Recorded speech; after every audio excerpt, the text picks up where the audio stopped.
Radhe Radhe. Hello everyone, let's begin with a new episode. जो channel पे नए हैं वो सब्सक्राइब करें और सब लोग इस एपिसोड को लाइक करें। सोना उस खून भरी खंजर को थामे हुए आगे बढ़ गई। इतने सालों की कैद के बाद भी सोना की हिम्मत में जरा सी भी कमी नहीं आई थी। वह वाकई में एक खूंखार शेरनी की तरह आगे बढ़ रही थी और जो भी उसके आगे आ रहा था वह बड़ी हिम्मत से उसका सामना भी कर रही थी। हालांकि इस दौरान वह काफ़ी थक भी चुकी थी, लेकिन वह जानती थी कि अभी थकने में का भी वक्त उसके पास नहीं है और जैसे तैसे करके वह उस जगह पहुंच गई जहां से उसे बाहर निकलना था।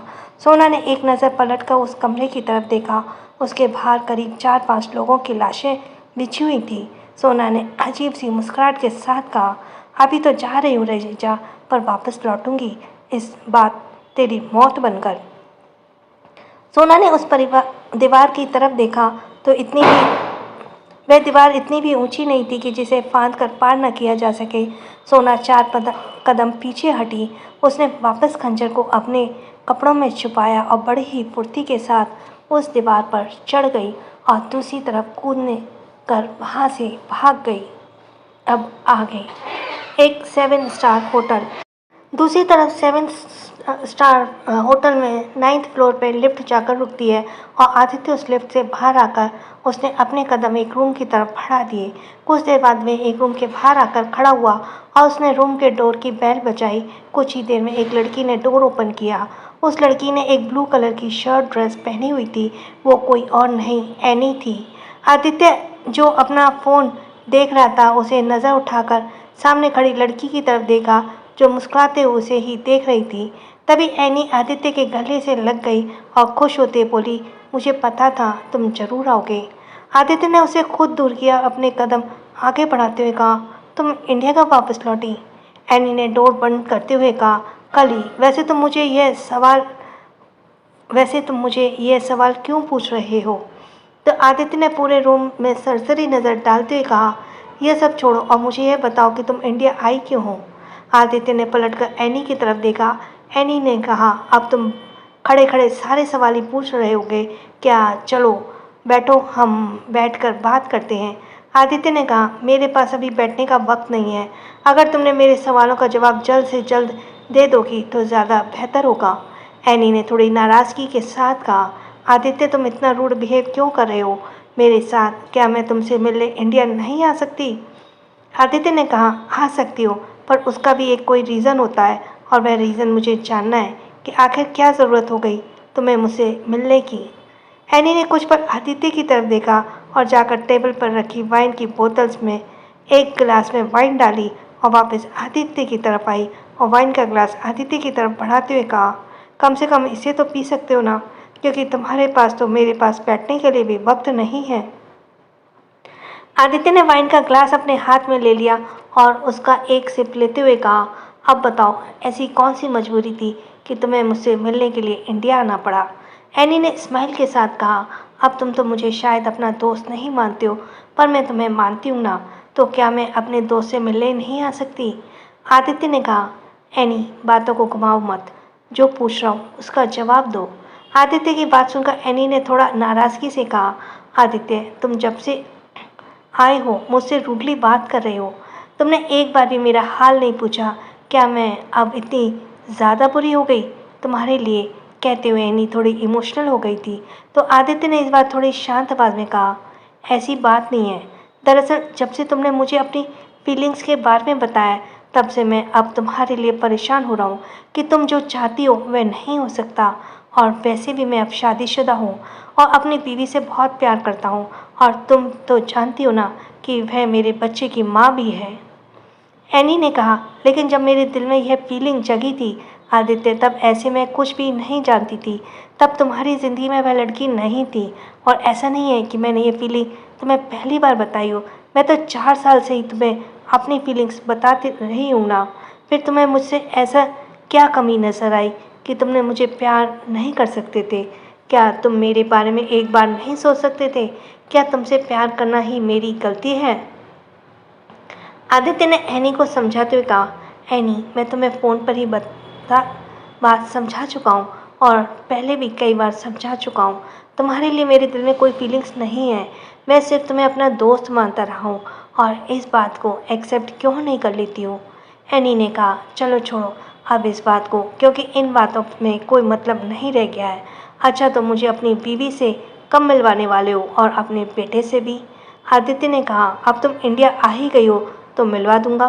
तो अनन्या, यहाँ पे एनी ने, इसका शायद नाम अनन्या भी है, तो अनन्या ने खुश होते हुए कहा, तो कल ही मिलें। मैं एक काम करती हूँ, मैं कल ही अपने अपार्टमेंट में शिफ्ट होने वाली हूँ, तो वहीं पर ही मैं अपनी फैमिली को डिनर के लिए इनवाइट करती हूँ। आदित्य ने हैरानी के साथ कहा, वॉट, तुम इंडिया शिफ्ट होने वाली हो और बात करी हो? तुमने मुझे यह तो नहीं बताया। एनी ने थोड़ी हड़बड़ाहट के साथ कहा, मैं तुम्हें बताना ही वाली थी और तुमने आकर इतने सवाल पूछा शुरू कर दिया कि मैं भूल गई। आदित्य ने भौं से करते कहा, एनी तुम किसे बेवकूफ़ बना रही हो? सच बताओ तुम्हारे दिमाग में क्या चल रहा है? एनी ने कहा, क्या चल रहा है से मतलब, क्या मैं इंडिया शिफ्ट नहीं हो सकती? और वैसे भी तुम जानते हो ना कि मेरे मॉम डैड की प्रॉपर्टी यहीं पर है और अब मेरे मॉम डैड नहीं है और मैं कब तक केयर टेकर के भरोसे अपनी प्रॉपर्टी को छोड़ूंगी? बोलो, आखिर ये सब मुझे ही तो संभालना है ना। आदित्य ने वाइन का ग्लास टेबल पर रखते हुए कहा, फिलहाल मैं चलता हूँ, मुझे ज़रूरी काम है। जैसे ही आदित्य जाने लगा, एनी ने उसका रास्ता रोकते हुए कहा, तो कल तुम अपनी फैमिली को लेकर आ रहे हो ना मेरे अपार्टमेंट पे? एड्रेस मैं तुम्हें सेंड कर दूँगी। आदित्य ने कहा, मैं इस बारे में कुछ नहीं कह सकता, मैं तुम्हें फिर कभी अपनी फैमिली से मिलवा दूँगा। एनी ने ज़िद करते हुए कहा, पर क्यों? क्या तुम मुझ पर भरोसा नहीं करते? मैं तुम्हारी दोस्त होने के नाते मैं तुम्हारे इनवाइट कर रही हूँ।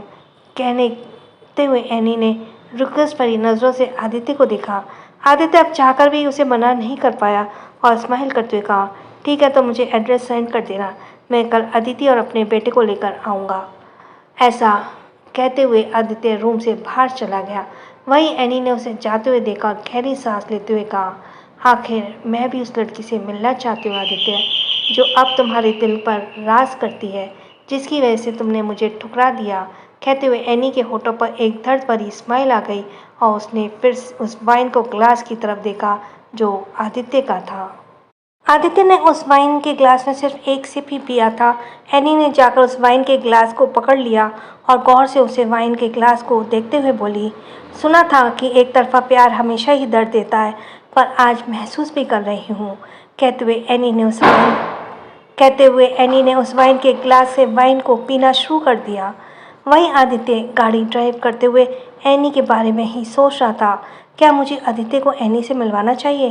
कहीं यह आगे जाकर हमारे लिए कोई मुसीबत खड़ी ना कर दे। लेकिन अब तो वह एनी को कह आया था कि अदिति को एनी से ज़रूर मिलवाएगा, तो अब वह अपनी बात से पीछे नहीं हट सकता था। लेकिन फिर भी पता नहीं क्यों से एनी पर थोड़ा डाउट हो रहा था। हालांकि एनी उसकी बहुत अच्छी दोस्त थी और कुछ मामलों में एनी ने आदित्य को बहुत मदद की थी, इसलिए वह एनी को भी हर्ट नहीं करना चाहता था। आदित्य और जब राजावत पैलेस पहुंचा, उस वक्त अदिति अव्यान को गोद में उठाए हुए सुलाने की कोशिश कर रही थी और अव्यान ज़्यादा सो भी गया था। अदिति ने आदित्य की तरफ देखा और उसे अव्यान को पालने में लिटा दिया। वहीं आदित्य ने भी एक नज़र अदिति की तरफ देखा और जाकर सोफे पर बैठ गया। इस वक्त वह काफ़ी ज़्यादा परेशान और थका हुआ नजर आ रहा था। अदिति आदित्य के बगल में आकर बैठ गई और उसके सीने पर सिर रखते हुए बोली, क्या हुआ, परेशान लग रहे हो? आदित्य ने थकी हुई आवाज़ में कहा, हाँ, थोड़ा सा थक गया हूँ बस। तभी अदिति को आदित्य की शर्ट में किसी लेडीज़ परफ्यूम की स्मेल आई, जिसे अदिति ने गौर से स्मेल किया और फिर अदिति से पूछा, यह परफ्यूम? आदित्य ने अदिति की तरफ देखा और पूछा, क्या? तो अदिति ने कहा, यह तुम्हारी शर्ट से लेडीज़ परफ्यूम की स्मेल क्यों आ रही है? आदित्य ने इस सवाल से थोड़ा हड़बड़ा गया और मन ही मन बोला, ओ गॉड, लगता है एनी जब गले लगी थी तब शायद उसकी।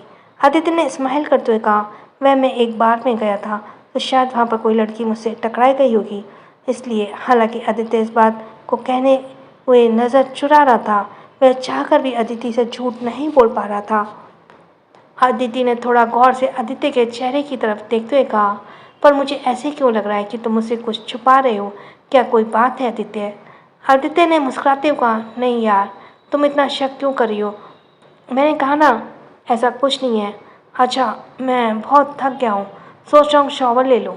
आदित्य अदिति के वैसे ही छोड़कर शॉवर लेने के लिए वॉशरूम में घुस गया।